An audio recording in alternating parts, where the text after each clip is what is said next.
Ya, oke, kita bersyukur bisa ketemu hari ini. Kebetulan sekali karena besok saya tidak bisa dan ternyata hari ini kalian libur. Libur, ekskulnya libur ya, berarti. Kalau Sabtu kegiatannya apa, Niko? Ekskul sama apa? Pramuka ya? Iya. Iya, Oh, iya. Terus Senin sudah mulai PTS, sama juga di Surabaya juga PTS yang SMK. Di SMK, SMA berarti sama saja barengan.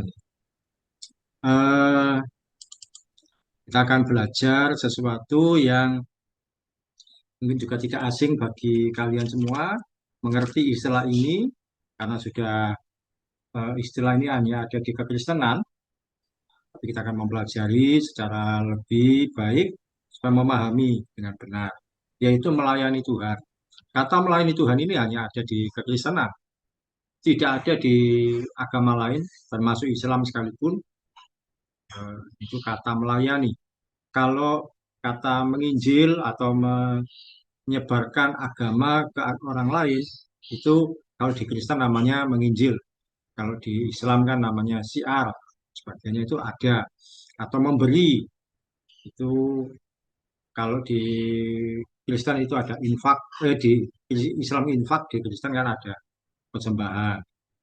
Tapi unik sekali kata melayani Tuhan ini hanya ada kita kenal di kekristenan, sementara di Muslim atau bahkan agama lain tidak ada kata melayani Tuhan, meskipun mereka melakukan sesuatu. Karena hanya di kekristenan inilah kita belajar bahwa kita ini menjadi seorang hamba. Kita buka firman Tuhan dari Roma 12 ayat 11. Bisa Nelvan tolong bacakan, boleh dari layar ini atau dari kitabnya. Roma pasal 12 ayat 11. Roma 12 ayat 11. Janganlah hendaknya kerajinanmu kendor, biarlah rohmu menyala-nyala dan layanilah Tuhan. Iya, ada kata layanilah Tuhan. Sekali lagi bahwa kekristenan ini yang menekankan untuk melayani. Apa pengertian melayani Tuhan? Kata melayani dalam bahasa Inggris disebutkan dengan kata to serve, yaitu serve itu apa? Memberikan sesuatu bagi orang lain. Kata serve atau service yang kita biasa mengucapkan dengan kata ucapan service selalu berhubungan dengan orang lain. Misalkan kalian HP-nya rusak, datang ke counter, di service, berarti kan berhubungan dengan sepeda motor, sudah waktunya di servis, itu melayani, ada memberikan sesuatu bagi orang lain. Demikian juga ketika kita melayani Tuhan, memang selalu berhubungan dengan orang lain, namun untuk kepentingan kerajaan sorga. Jadi kata serve atau service itu adalah kita berhubungan dengan orang lain, melayani orang lain. Memang ujungnya untuk Tuhan, tapi kita melayani orang lain. Oleh karena istilah yang dipakai yaitu melayani, maka otomatis yang dilayani kedudukannya lebih tinggi dari yang melayani. Sekali lagi yang dilayani lebih tinggi dari yang melayani. Demikian sebaliknya yang melayani dia ada di bawah daripada yang dilayani.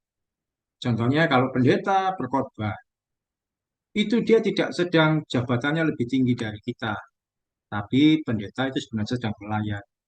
Jemaat inilah yang lebih tinggi dari dia, yang dilayani. Dengan kata lain, ketika kita melayani Tuhan, maka sesungguhnya kita sedang memberi diri untuk menjadi hamba bagi orang lain untuk kepentingan kerajaan surga. Ketika kita melayani Tuhan, sekali lagi kita memberi diri untuk menjadi hamba bagi orang lain untuk kepentingan kerajaan surga.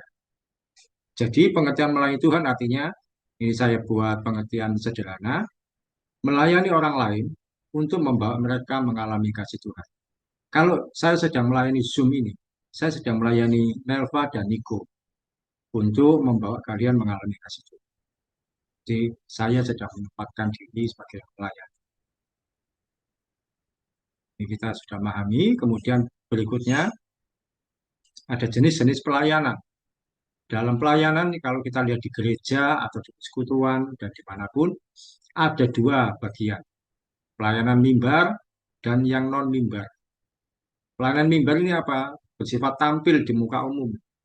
Oleh karena sifatnya yang memimpin umat Tuhan, maka dibutuhkan keterampilan atau keahlian khusus yang mumpuni, yang baik, yang terampil. Karena harus memberikan yang terbaik untuk kemuliaan nama Tuhan. Biasanya siapa? Yang masuk kategori ini siapa? Pembawa firman Tuhan, pembicara, pendeta, pengkhotbah, atau juga pemimpin pujian yang sering disebut dengan nama song leader atau worship leader. Dulu ketika saya masih muda, pemimpin pujian disebut song leader. Sekarang di ibadah-ibadah persekutuan sekolah atau di mana disebut pemimpin pujian disebut WL, worship leader. WL-nya siapa? Dulu disebut song leader atau pemimpin pujian, sama saja. Terus yang siapa yang pelayanan mimbar? Pembicara, pemimpin pujian, ada juga pemain musik, itu ada dia di mimbar. Kalau di gereja ada lagi pemberi pengumuman. Ibadah selesai, sebelum bubar ada bagian pengumuman. Ada juga paduan suara atau choir, ada singer dan sebagainya. Orang-orang yang ada di mimbar. Nah, mereka kalau mau pembicara, dia harus bisa menyampaikan firman Tuhan dengan baik. Tidak bulat ngomongnya, mudah dipahami. Pemimpin pujian juga suaranya yang bagus. Tidak boleh asal-asalan. Pemain musik juga bisa bermain musik. Walaupun dibutuhkan keterampilan atau talenta yang cakap, namun tidak menutup kemungkinan seseorang mengalami tahap belajar yang melewati sebagai proses kesalahan saat melakukan pelayanan ibadah. Mungkin ketika memimpin pujian, oh masih salah, nadanya masih keliru, masih fals.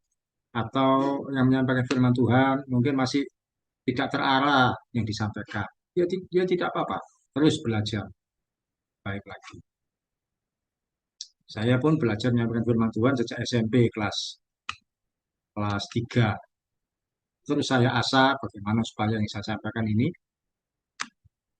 bermanfaat. Artinya itu mudah dipahami. Karena banyak orang yang menyampaikan firman Tuhan malah muter-muter, tidak bisa dipahami. Tak ke sana kemari. Selain pelayanan mimbar, ada pelayanan non-mimbar. Pelayanan jenis ini tidak terlihat, tidak menonjol, karena dilakukan di balik layar, tidak kelihatan orang lain. Walaupun demikian, pelayanan non-mimbar tidak boleh dilakukan secara asal-asalan. Kategori yang termasuk pelayanan jenis ini yaitu pendoa syafaat. Ada orang yang berdoa untuk ibadah tersebut, dia di belakang layar, dia berdoa. Ada pengatur sound system. Kalau gerejanya ada alat musik, pasti juga ada sound systemnya. Dia pengatur sound system. Itu kan orang nggak terlalu peduli siapa yang mengatur sound system. Pokoknya acara lancar. Ada penata tempat duduk waktu ibadah. Mungkin tempat duduknya ditata oleh orang-orang tertentu yang bertugas siapa, nah, terus dia datang untuk menata tempat. Kita nggak peduli siapa yang menata tempat duduk, tapi dia adalah pelayanan yang sifatnya di balik layar, tersembunyi. Orang lebih peduli siapa yang khotbah, siapa yang memimpin pujian, tapi nggak ngerti siapa yang menata tempat. Ada yang berupa memberikan semangat atau mendoakan orang lain. Ada juga yang bertugas membawa kantong persembahan. Kadang-kadang dijadwal juga siapa yang bertugas kantong persembahan. Dan ada yang penerima tamu, menyambut di depan. Nah, orang-orang ini tidak terlalu kita kenal, tidak terlalu kita pedulikan, paling cuma disalami. Atau kalau kantong persembahan, pokoknya kita memberi kantong di kantongnya itu masuk dan sebagainya. Tapi mereka juga melakukan terbaik. Mungkin kalian juga pernah terlibat di pelayanan non mimbar ini. Dan ini adalah melatih kita untuk melayani dan sebaik mungkin. Walaupun eh, sifatnya non mimbar, tapi kan tidak boleh asal-asalan. Dia harus tetap melakukan yang baik. Menerima tamu dan senyuman. Mengedarkan kantong persembahan juga dengan hati-hati. Sebagainya. Di jenis pelayanan ada mimbar, ada pelayanan non mimbar. Ini yang saya sampaikan. Kemudian kita juga belajar mengapa orang melayani Tuhan. Ada penyebab orang melayani Tuhan. Kita juga periksa kalau kalian sudah mulai melayani sampai di tahap yang mana. Yang pertama, pengaruh orang lain. Semua kita pasti mengalami ini.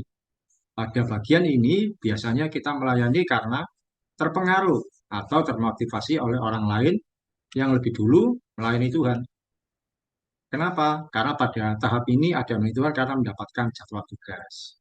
Misalkan Niko di ibadah remaja dapat tugas untuk eh, kantong persembahan, atau Nelva dapat tugas untuk memimpin pujian atau singer. Nah, ini kan pengaruh orang lain. Semua kita pasti melewati yang tahap. Setelah pengaruh orang lain, ada tingkatan kedua, yaitu motivasi hati nurani. Pada tahap ini, seseorang memberi diri melayani Tuhan karena hatinya rindu untuk membalas kebaikan Tuhan. Sudah bukan lagi karena ada pengaruh orang lain, namun hatinya mulai sadar dan tergerak untuk melayani Tuhan berdasarkan panggilan hati nuraninya sendiri. Biasanya seseorang mulai melayani mengikuti keinginan hati. Misalkan begini, tanpa paksaan ditunjuk. Misalkan kalau di persekutuannya ada kesaksian, dia datang. Saya mau menyampaikan kesaksian, tidak perlu ditunjuk. Orang yang melayani dengan motivasi hati nurani. Misalkan, yang memimpin pujian tidak datang, tapi mau untuk pujian. Atau untuk siapa yang mau untuk persembahan dan mau. Belajar untuk sampai pada tahap ini. Satu kali belajar untuk melayani dengan motivasi hati. Dan ada juga melayani itu karena panggilan Tuhan. Nah, ini lebih serius lagi. Seseorang tidak lagi melayani karena pengaruh orang lain, juga bukan karena motivasi hati nurani sendiri, tapi karena panggilan Tuhan dalam. Contohnya Abraham keluar dari tanah Mesir. Eh, Abraham keluar dari tanah kelahirannya, bukan karena keinginan sendiri, tapi Tuhan yang memanggil dia dan dia respon panggilan tersebut. Itu kan bukan karena disuruh orang lain, bukan juga karena keinginannya, dia nggak akan mau, tapi karena Tuhan yang mau. Perlu diketahui bahwa di belahan bumi ini ada beberapa orang yang rela meninggalkan kenyamanan hidupnya hanya karena memenuhi panggilan Tuhan untuk melayani orang yang dalam pergumulan serta melayani orang yang belum mengenal Yesus sebagai Tuhan dan Juru Selamat. Dia tidak peduli ada gaji atau tidak, ada yang memberikan dukungan atau bantuan keuangan atau tidak. Dia melangkah saja, bahkan tanpa utusan gereja atau lembaga. Di sini saya tuliskan bahwa di Papua, kalau kalian ketahui ada seorang penginjil bernama Jim Yos. Rambutnya panjang, sudah tapi putih semua rambutnya karena orang bule. Umurnya sudah 70-an tahun. Dia berasal dari Amerika Serikat, namun memiliki kerinduan hati untuk melayani orang-orang di Papua. Dia belajar bahasa Indonesia. Dia menyesuaikan diri dengan kehidupan orang-orang Papua. Anaknya bahkan sakit malah. Tapi hal itu tidak menyurutkan dirinya untuk melayani Tuhan. Hal ini karena panggilan Tuhan dari Jenius tinggal di situ. Sekalipun dia bisa mengalami kenyamanan di Amerika Serikat sana, tapi dia rindu supaya orang-orang Papua mengenal di suku Sawi, seingat saya. Suku yang tidak mengenal bahasa Indonesia, bahasa Inggris juga tidak tahu. Apalagi keselamatan dalam Tuhan Yesus. Dan Jenius memberi diri. Setiap kita tentu mengalami tahapan tersebut, mulai dari tahapan pertama, kedua, hingga ketiga. Ada yang hanya sampai tahap kedua, yaitu motivasi hati. Tidak apa-apa. Ada juga yang sampai tahap ketiga. Namun beberapa orang ada yang hanya berkutat pada tahap pertama. Artinya apa? Tahap pertama itu hanya melayani kalau tunggu jadwal, kalau ditugaskan. Jangan melangkah berikutnya. Paling tidak di motivasi hati nurani. Mau melayani karena hatinya ini rindu membalas kebaikan. Kalau yang panggilan Tuhan ini eh, memang jarang sekali, tapi satu kali kalau kita mendapatkan hal seperti ini tidak ada masalah. Karena Tuhan yang akan mencukupkan kebutuhan. Berikutnya, kita belajar bahwa ada motivasi yang salah dalam melayani Tuhan. Berikut ini beberapa motivasi yang salah ketika seseorang mulai terlibat dalam pelayanan. Yang pertama, melayani Tuhan demi popularitas atau eksistensi. Ada yang melayani Tuhan supaya namanya dikenal banyak orang, supaya bisa sering tampil, atau juga demi menyalurkan bakat saja. Nah, ini jangan. Oh, supaya saya terkenal. Nah, itu tidak akan bertahan lama. Sekalipun itu di lingkup persekutuan doa atau di remaja gereja, kalau hanya demi popularitas, baik jangan. Ada juga yang melayani Tuhan karena daya tarik manusia. Ada yang ingin melayani supaya dapat pacar, supaya dapat perhatian dari gembala sidang dan orang-orang di sekitarnya. Nah, ini jangan. Jangan melayani karena daya tarik manusia, karena bisa kecewa. Kalau melayani demi supaya dapat pasangan, ternyata nggak dapat-dapat. Atau ketika melayani, ternyata orang yang disukai tidak suka dengan kita, kecewa. Atau supaya dapat perhatian dari pendeta. Kemudian yang ketiga, melayani Tuhan karena tuntutan materi. Kalau kalian tahu, tidak bisa diingkari bahwa beberapa gereja itu memberi upah pada orang yang bertugas melayani Tuhan. Misalkan pada pemain musik dikasih uang, persembahan kasih istilahnya. Pemimpin pujian dikasih persembahan. Atau pembicara dapat upah. Upah tersebut istilahnya itu persembahan kasih. Walaupun tidak salah untuk mendapatkan upah ini, namun banyak orang yang motivasinya salah. Saya mau melayani di situ karena uangnya banyak, dapat persembahan. Nah, ini tidak boleh. Jangan melayani karena tuntutan materi. Karena itu akan membuat motivasi hati kita jadi salah. Jadi jangan karena popularitas, jangan karena daya tarik manusia, juga jangan karena tuntutan materi. Lalu bagaimana motivasi yang benar? Mari kita periksa apakah kita memiliki motivasi sebagai berikut. Keikhlasan hati. Artinya apa? Enggak berharap perhatian, tidak berharap pujian, atau tidak berharap pemberian apapun. Kalaupun yang hadir sedikit, tetap semangat. Meskipun dikritik dan ditegur, menerima dengan rela hati. Bagaimanapun, semua adalah bagian dari pembelajaran yang ikhlas. Sekalipun kita tidak dapat ujian apapun, tetap melayani dengan sepenuh. Tidak berharap upah manusia. Apa ada upah atau tidak, ada uang atau tidak, kita tetap semangat melayani. Percayalah, Tuhan Yesus akan memberikan upah bagi kita, baik di bumi maupun di surga. Tuhan nggak akan tutup mata. Ketika kalian melayani Tuhan, ada saja berkat Tuhan yang akan kalian terima. Nggak harus berupa uang, di apapun. Kita bisa ngalami damai sejahtera, sukacita ketika melayani. Kemudian motivasi berikutnya yaitu kerendahan hati. Saat kita melayani orang lain, maka kita sedang memposisikan diri sebagai pribadi yang lebih rendah di bawah orang yang kita layani. Di sini diperlukan kerendahan hati dan tidak merasa semua terjadi karena kita yang mengerjakan. Oh, kalau bukan karena saya, dia nggak bisa. Atau apa? Tidak akan merasa bahwa kalau nggak ada kita, pelayanan nggak akan berjalan. Kalau bukan karena saya, yang memimpin pujian, ibadahnya nggak akan berjalan. Kalau bukan karena saya yang berkhotbah, wah, bagaimana jadinya? Nggak ada. Semua karena kasih karunia Tuhan Yesus. Oke, di sini kita belajar mengenai melayani Tuhan. Kadang-kadang kita tergoda untuk merasa berjasa. Ya bagaimanapun kita masih manusia. Tapi kita kembalikan motivasi kita. Nah, sekarang coba kita sharing. Selama ini Nelva pernah melayani sebagai apa? Mungkin di sekolah kalau ada persekutuan atau di gereja di ibadah remaja. Bagaimana rasanya? Dan punya kerinduan ingin melayani apa sebenarnya? Sudah pernah melayani Tuhan, Nelva, di gereja? Pernah Pak di suatu komsel ibadah remaja waktu itu sempat pelayanan main musik gitar Oh, main musik. sama iya kurang lebih 2 tahun Main musik apa, Nelva? gitar Pak. Oh, main gitar. Iya. Sampai sekarang. Sekarang udah enggak Pak karena udah enggak ngikut komsel itu lagi jadi sekarang ke di komsel di gereja sih pendalaman Alkitab di gereja. Yang ibadah Minggu jam 3 Makasih. sore itu, bukan? Iya, Itu apa? Sekarang melayani juga enggak di ibadah itu? kalau sekarang belum ada Pak. Tapi kan pernah melayani musik. Terus kira-kira kerinduanmu ingin melayani sebagai apa ke depannya?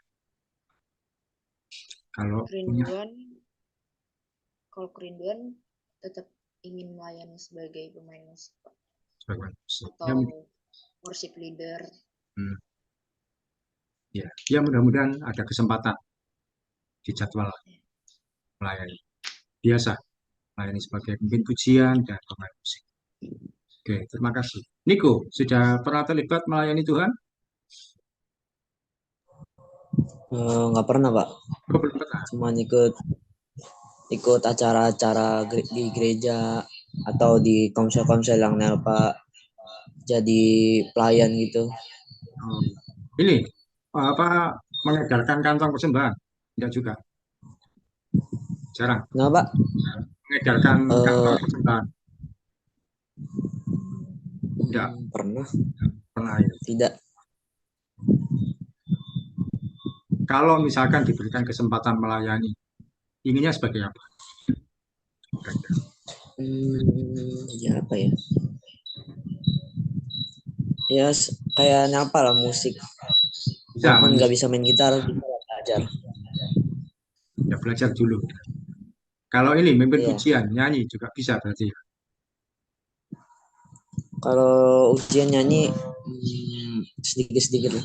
Oh, Oh nyanyi pujian. Bisa bisa. oke. Ya, doa supaya satu kali Tuhan berikan kesempatan kalian lain Tuhan dimanapun Tuhan tempatkan. Kalau di sekolah ada persekutuan doa, ada enggak, Niko atau Nelva? Nah, Nelva, Apa Pak? di sekolah SMA yang sekarang ada persekutuan doa. Oh, hanya dibentuk rokris tapi belum ada pertemuan ibadahnya gitu Pak. Oh, belum ada, padahal sudah berjalan 2 bulan. Iya, karena guru agama Kristennya juga tidak menetap di sekolah kita, jadi kayak pindah-pindah gitu. Hmm, kakak kelasnya juga enggak ada yang Kristen itu bikin persekutuan gitu ya.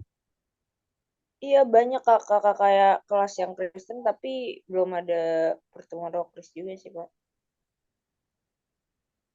Ya, mudah-mudahan ada pergerakan yang baik sehingga anak-anak muda Kristen di situ mendapatkan kesempatan untuk beribadah dengan baik di sekolah. Oke, kita akhiri pertemuan kita hari ini. Kita satu hati dalam doa. Saya aja yang berdoa buat kalian. Mari kita berdoa. Tuhan Yesus, terima kasih untuk pertemuan pada siang hari ini Tuhan. Walaupun singkat, kiranya boleh menjadi berkat bagi kami semua, khususnya untuk Niko dan Elva. Kiranya di masa muda mereka, Tuhan pakai lebih dan lebih lagi ya Tuhan, untuk mereka boleh melayani Engkau dimanapun Tuhan percayakan. Apakah di persekutuan gereja, atau di komsel, atau dimanapun Tuhan berkati, itu ada kesempatan mereka melayani sesuai dengan kemampuan yang mereka miliki yang Tuhan percayakan. Dan juga untuk persekutuan di sekolah, kiranya Tuhan beri kesempatan untuk sekolah mereka di SMA di Bekasi ini Tuhan terbuka untuk mereka beribadah bersekutu bersama. Dan hamba juga berdoa untuk Niko dan Nelva hari Senin akan mengikuti PTS penilaian tengah semester. Tuhan berkati segala sesuatunya ya Tuhan, berkati dalam belajarnya, berkati dalam segala hal yang dihadapi, apa yang mereka pelajari tidak menjadi sia-sia, bisa keluar dengan baik dalam pelaksanaan PTS. Berkati dari hari pertama sampai hari selesainya. Berikan hikmat, berikan kejujuran, nggak nyuntuh, tapi mengandalkan Tuhan. Dan akan menjadi kesaksian yang baik ya. Di dalam nama Tuhan Yesus akan berdoa dan ucap syukur. Amin. Oke, terima kasih Niko dan Elva. Selamat untuk PTS hari Senin ya. Sukses, lancar, berprestasi. Amin, terima kasih. Pak. Berkati.